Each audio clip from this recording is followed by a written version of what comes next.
Hello, Professor Bright here. Welcome back to the Sunless Sea. Last episode, things went pretty good for us. We went north to Venderbite.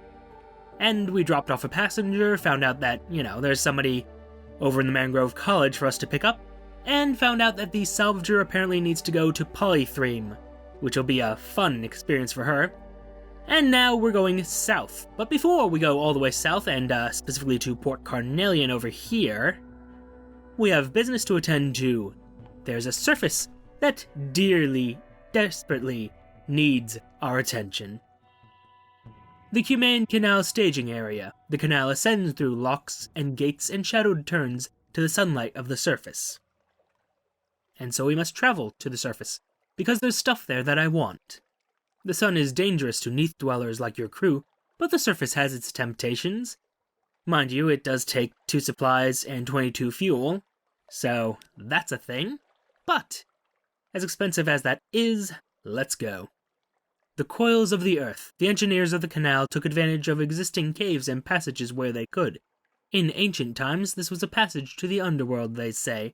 But still, the labor must have been staggering. The story goes that the masters of the bazaar lent their arts and allies to the task. But the surface nations play down that fact. Certainly, some of the tunnels look blasted or tunneled. Others look dissolved? Stone pigs, Astoka whispers. Stone pigs. Which is interesting, because I believe that's the term used for the engines of the bazaar. Avernus. The canal emerges in the little lake called Avernus. A warm breeze ruffles blue waters. You and your crew shelter like vampires from the light, with awnings, curtains, broad-brimmed hats. Poplars, birdsong, the warmth of the Campanian sun. And we could fill our mirror catch box, but I kinda want to keep this one. Although, we can retrieve another one easily enough. Why not? Fill your mirror catch box, open it wide, let it bask in the light until its baffles and convolutions brim with sun. And snap it shut. The box will remain filled with light until it's opened, even underground. They do it with mirrors, and other things. And light, it's like nothing else underneath. But yes, we've got sun now, isn't it lovely? Let's go on to Naples. The very last stretch of the canal runs overland to the bay by Bacali. Then it's an easy run down the Tyrrhenian coast into Naples. Green and gold. The trees are the dusty green of old jade. The hills tawny as a lion. You are pale as milk, all of you. The crew splash in the canal, whenever they can, to cool themselves after the heat of the sun. It's not right up here, your bosun confides. I keep thinking I'm going to fall off, up-like. But it calms the heart to look at, doesn't it? The surface is restful, but your crew may die here. Oh, they most certainly will. But not really my problem. Now, we could go to Vienna. We have other options that I want to pursue, though. Well, perhaps we have no reason not to go to Vienna. Either way, even by night, the port of Naples is alive with shouts and laughter and work songs, the roar of engines. Brick warehouses loom over the moon-dazzled bay. By day, you try to stay below decks. The sun hits like a hammer, and the wind always seems to come straight from the struggling sewers of the slums. Yeah, supplies are actually really cheap. It's only 5 echoes versus the 20 that I would get at the Neath. Fuel, though, it's it's not much more expensive, but it's slightly more expensive. And while I could share news or carry cargo, these are, this one in particular is a very bad option for us. So yes, let's go to Vienna real quick. Buy a train ticket to Vienna. Parabola linen crumbles in sunlight. The mushroom wines of the Neath are not kindly received in the wine shops of Italy and France. Prisoner's honey loses all its virtue, but in the coffee houses of Vienna, dark drop coffee is the new sensation. It's not so very far by train, you could travel by night. And it's only 10 echoes. The rattle of the rails. Rome, Florence, Venice. The sleeping countryside curls around you under the night sky, so like and so unlike the Neath. At Udine, things go wrong, and you cut through Slovenia, Vienna. The station alive with soot and shouting. The station officials with their whistles and their official brass buttons. Revolution's in the air. Oh, that sound. The capital of the dual monarchy has seen better days. The palaces still glitter, but the mood is uneasy. Every third wall seems daubed with graffiti, only rarely in German. Unity or death, and remember London, and the liberation of night. Radical elements have taken to smashing the gas lamps with flung stones. At least that means it's decently dark at night. Now, last time we were up here, we reported the fidgeting agitator to the authorities because I'm not very, fond of anarchy. But this time, I think we must give it a shot. Psst, friend, strike a blow for freedom? Will you? I suppose we could. A fidgety agitator beseeches you to take supplies below, to London, for the cause of revolution. Esoteric glassware. Our sisters and brothers below are performing experiments in light, for you know, the liberation. The agitator clasps your shoulder. These are hard to find in the Neath, so hard. You'll be advancing our cause by months. Please, for freedom from all tyrants. Supplies for the work. Lenses, tinctures, candles, flammable oils, now and then bones. Interesting. I could still turn him in, though. Not just yet, I don't think. Not just yet. Back to Naples, the Midnight Express, the 8 o'clock train is less crowded but dangerously exposed to sunlight. Besides, you have your return ticket. The hum of the rails, fall asleep in a carriage with two gossiping bankers, quick with your head on a snoring soldier's shoulder. Fortunately, he doesn't seem to have noticed. Lucky that. Now me, I've probably got space for some more supplies, so I'm going to be doing that. And I still have my news from London, so why not? You have stories of lost London. Disbelief and fascination. A silent empress in a shuttered palace. Robed merchant princes in a spired bazaar. Serpents hiding in mirrors, no one believes a word, but you get a lot of dinner invitations and a number of gifts. Your stories are serialized in the worst kind of magazine. A well-wisher sends you coal. And that loses us terror, which is great for us. Now, I'm going to buy a lot of supplies, so I'll read through the first one and then we'll skip ahead. Purchase supplies. A pure food grows freely under the sky, and the taste of it will make a neither weep. All the fruits. Sailors lick their lips as the provisions come aboard. Warm rye bread, ripely blushing tomatoes, wheels of creamily irresistible cheese, cured hams that set the coxswain's nose twitching like a rabbit's. You'll all eat well tonight. Indeed we will. Back in a moment. Okay, 33 supplies sounds good.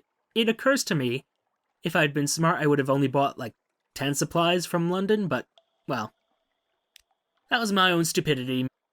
I admit. I also accidentally bought an extra barrel of fuel, but oh well. Return to Avernus, it's time to go home, you cannot survive the sunlight forever. Along the coast at evening, the bloody glory of a new sunset, gulls crying above the foreland, the sirocco rising, smudging the smoke of your engines across a sky of dusty rose. Have you survived another day? We did. Also, we didn't actually lose any crew members. Huh. Neat. Anyway, return below. The sky is blue hot metal, cicadas buzz like a headache. This is no place for an honest sailor. Silver green safety, down into the dark and quiet. No birdsong, no surface wars. No raucous peasants, still water, the glint of eyes. Interesting, the surface is at war, you say? My. And this also gives us an opportunity here. Listen for surface gossip. The ships of the surface linger here. This is their lifeline to a warmer place. Daylight. This would be a prime spot for a pub or a wine shop, but the interests of the Echo Bazaar and the laws of London prevent it. They don't like competition. Still, there are temporary, half-legal hostelries and long-moored ships. Here you trade stories with sun-tanned surface sailors. Stories of Paris and Batavia, the lost fires in the final isles. Interesting. I kinda was hoping that there would be new stories on the surface. Sadly, there were not. Those are all things that we've experienced many times before. Somewhat disappointing, but I suppose it makes sense. The submersible is for the Sunless Sea, after all, not for the surface. Plus, I mean, we'd kind of be stuck in the Mediterranean, so, you know, there is that to consider. But now we have extra supplies, not much in the way of extra supplies, but some, and they are cheap. And we'll be grabbing a lot of fuel from hell. Quite a lot, in fact. And then finally, we become submersible. Oh, I can't wait. At least I hope. I mean, we're giving them the blueprints for the submersible, and they've already made their experimental modifications, so I assume we will be able to submerge. Also, our tear situation is completely down to, well, down to 4 now, but was down to 0. So everything is going great. Oh, the Iron Republic, such a lovely place. Let's compile our port report really quickly. To record the Republic's events is like trying to sing wax or believe water. You do what you can. The third paragraph buds eyes. The date is fundamentally wrong. The full stops bite. You do what you can. Lost some pages, which is really unfortunate, but hey, that's the way of things. Market of Hungers, the Parliament of Flies.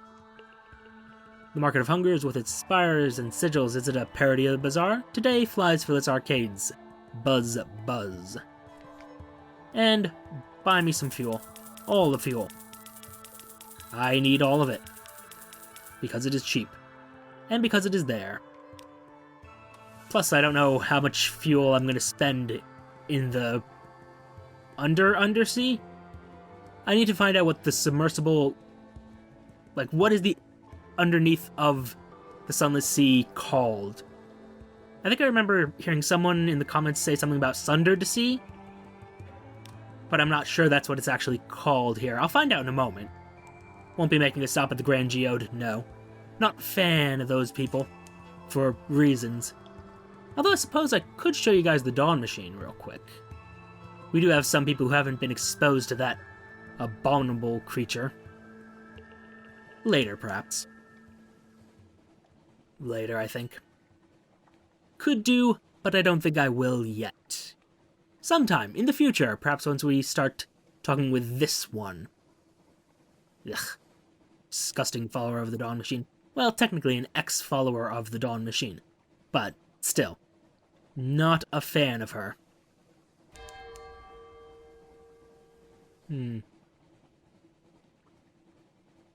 Hide, if you don't mind. And, misjudged it. I misjudged it very badly. But, still, managed to make it to the Carnelian coast. Relatively intact. What damaged us, by the way? I must have hit something. Unimportant. Dock. Now, let's... Well, you know, before we go in, I would like to grab, let's see here. Call it a room above a bookshop. Ooh, could pan for sapphires. Yeah, let's do that now. Still failed. And talk to a tiger in the Blue Bazaar. The Carnelian coast's padding natives are eloquent, placid, and acerbic most of the time. That's the one I already did. Let's call it a room above a bookshop. The diplomats of the Khanate were expelled from Port Carnelian following the Galatea incident. Only one remains behind. Not in any official capacity, you understand. Off the record. No, I'm retired now, he tells you cheerfully. His crockery is white as the moon and rimmed with gold. Over tea he comments sympathetically on the governor's difficulties. I feel for the man, I really do. And asks probing questions regarding your travels. You managed to squeeze in a few of your own. Oh, the Khan is very fond of sapphires. Blue is his favorite color. Is it, though? Something to worry about later, and so is this. But now, the hidden workshop. Let's see here. Complete Phase 2. You brandish the pilfered Zonar schematics. The engineers cheer. They set to work immediately. Your ship is docked at the workshop and concealed beneath a set of awnings. Beneath hammers ring, drills whir. Mechanics argue, reconcile, improvise. From the outside, your ship looks largely unaltered, but inside, new pipes gleam. A satisfying lever stands by the helm, surrounded by an array of mysterious gauges and dials. This extends the shell hull, a weary engineer explains. Don't pull it until you're out at sea, eh? The fierce philanthropist offers you a sherry. We've done it, she says. To your new journeys, Captain, wherever they may lead. If you trade this ship for another, your chief engineer will automatically apply the submarine conversion process to your new vessel. Future captains can obtain a submarine conversion by returning to Port Carnelian. They'll not have to repeat this process. Ew. T when at Z to transform. And now, finally, I can actually make use of this tutorial. Thank you. How does it work? Once you've sailed away from port, pressing the T key will allow you to dive or resurface. Transition will take a few seconds. Once underwater, your navigation bat will replace... Okay, I was gonna say, I hope we're not sending out the little bat underwater, because that will end badly. But no, he will be replaced by a sonar system. This will give you hints of what's in the darkness around you. Pressing the Z key will toggle it on and off. You have a limited supply of oxygen while submerged. If you deplete it while you travel underwater, if it hits 0, you will die and your game will end. Cool. Great. So, let's go out to Z and see about this little transformation. Actually, real quick, occasionally he sees islands, and I want to know... Nope. Let's go underwater. Oh. Ooh. Fancy.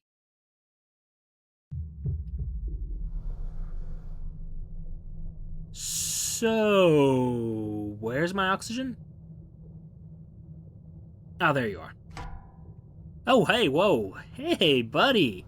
Oh, I can't... Oh, nope, I can use my other weapons. Also, hi. Yeah, I'm gonna shoot you a lot. Just like as much as I can. Because, you know... Don't really have any reason not to... Oh, you can shoot back. Okay. Well then. This was not known to me. Uh-huh. Well then. Let's... No. Please don't take me closer to this thing. I don't want that. Okay, so let's see what I just killed. It was a Thalate. You look... Huh.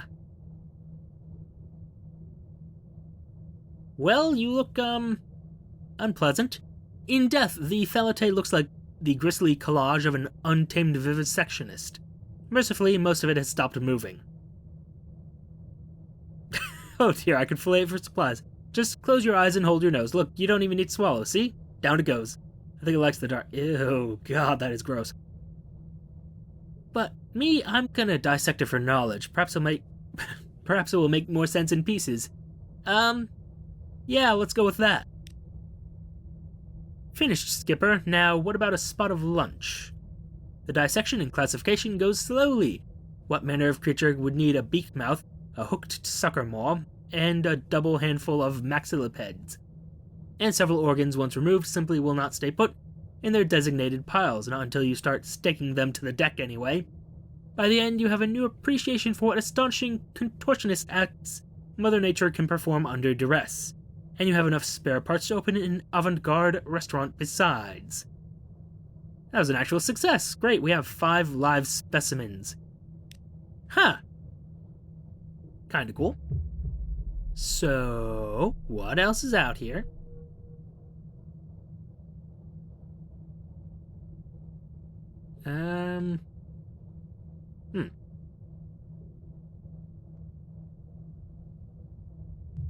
Oh, that seems safe. Let's go over there. Oh no, that's an island. I was like, this is just a giant, you know. Oh. So I just picked up a settlement.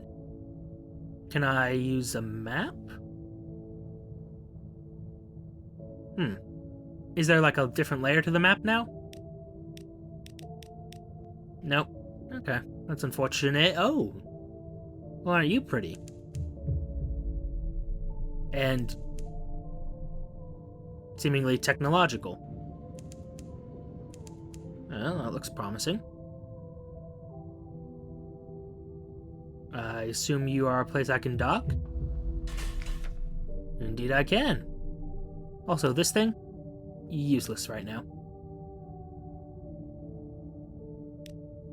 Rosegate. It's not so much a port as a shop with a dock. Colored ceiling lights shine into display cases lining the walls. A large shop counter dominates the room. Cigars, ashtrays, guillotines, matches, and carved boxes are all for sale. Each step here transports you into a new realm. At one moment, the heady aroma of summer flowers, then the earthy fug of fungus, the bitter warmth of morning coffee, the sickening sweetness of sweat and midnight honey. Sample a high-quality cigar. I could do that. The tobacconist's impatience. So... I have questions for this place. Go away, we're closed. The crotchety tobacconist sits smoking behind the shop counter. The ashtray next to him is stacked with cigar butts. I cannot assist you until my apprentice returns. Well, where did his apprentice go? I sent him on an errand. He just had to collect a parcel from... something. Where was it? Either the Empire of Hands or the Tomb Colonies. He sits up and stretches. His joints crack loudly. I have very important work and I can't continue without him. Please, unless you've news of the boy, leave me be. Fair enough. Sample a high-quality cigar. A rosewood box full of cigars sits on the counter. They smell of beeswax. It's only 12 echoes. The crotchety tobacconist cuts you a cigar and lights it. You draw slowly. Your mouth fills with a flavored fog, heavy on the tongue like honey liqueur. The tobacconist smiles. Your mouth will start to burn soon. Tolerate it. It's a transition phase, before something rather refreshing. See what I mean? Just told. Alright, fair enough. Take a pamphlet. Neatly printed histories of the shop are stacked high on one of the display cases. A notice encourages visitors to take one. Why not? Self-published plaudits. The pamphlet describes Rosegate as a cigar shop with a factory on the upper floor. True. Here they produce and sell an unparalleled variety of cigars. Also true. The tobacconist is described as a world-renowned figure, respected for his dedication to his craft and the brilliance of his creative vision. The pamphlet boasts that his genius will forever alter the tobacconist's art. Well, that remains to be proven. So, first place in the Untersee, and it's a cigar shop. Fair enough. I'm intrigued by this place. There's definitely got to be more to the Untersee, and, well, we do have some business on the surface as well. There's so much to do.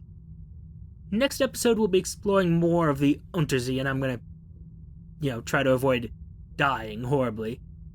But for now, thank you for your time. Note the like, comment, and subscribe buttons below. Use them responsibly. And I shall see you all soon.